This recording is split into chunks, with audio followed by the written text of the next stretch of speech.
జిల్లా కలెక్టర్ గారి ఆదేశాల మేరకు ముఖ్యంగా ఖమ్మం నగరంలో కలెక్టర్ గారు చెప్పింది ఏంటంటే ఇప్పుడంతా కూడా వర్షాకాలం సీజన్ కదమ్మా. ఈ మధ్యనే మనకు తెలుసు ఎప్పుడు లేని విధంగా ఖమ్మాన్ని వరదలు అన్నీ కూడా ముంచేశాయి పూర్తిగా.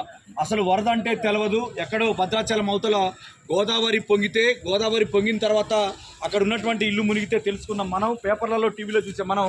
ఈ రోజున ఏమైందంటే ఖమ్మం నగరం కూడా మునిగిపోయింది. తర్వాత వరదల తర్వాత ఎట్లుంటుంది మొత్తం ఆ ప్రదేశం అంతా కూడా చెత్త చెదారం బురద.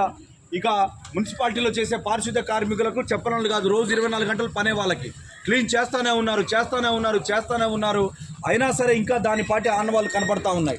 ఇటువంటి సందర్భంలో సీజనల్గా కొన్ని రకాల జబ్బులు కానీ రోగాలు కానీ వ్యాధులు కానీ మనం ఏదనుకున్నా సరే ఇటువంటి వచ్చే అవకాశం ఉన్నాయి. కాబట్టి కాస్తంత జాగ్రత్తగా ఉండమని జిల్లా కలెక్టర్ గారు దానిపైన అవగాహన కోసం ఒక మాట ద్వారా మీ అందరి దగ్గర తీసుకురావడం జరిగింది.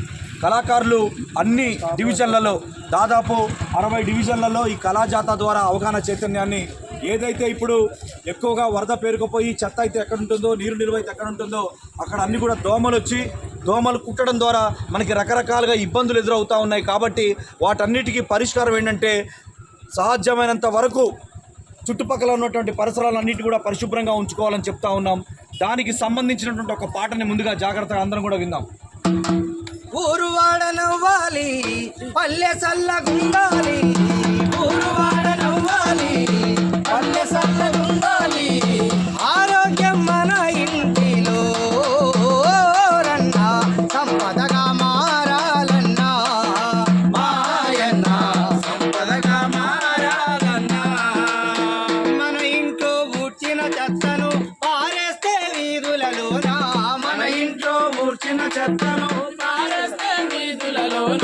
వీధులన్నీ మురికవుతాయి, ఓరన్నా లోకాలమయమవుతాయి, లోకాలమయమవుతాయి. పరిశుభ్రత పాటించాలి, రోగాలను తరిమేయాలి, పరిశుభ్రత పాటించాలి, రోగాలను తరిమేయాలి, ఈ పరిశుభ్రత పాటించాలి, రోగాలను తరిమేయాలి, పరిశుభ్రత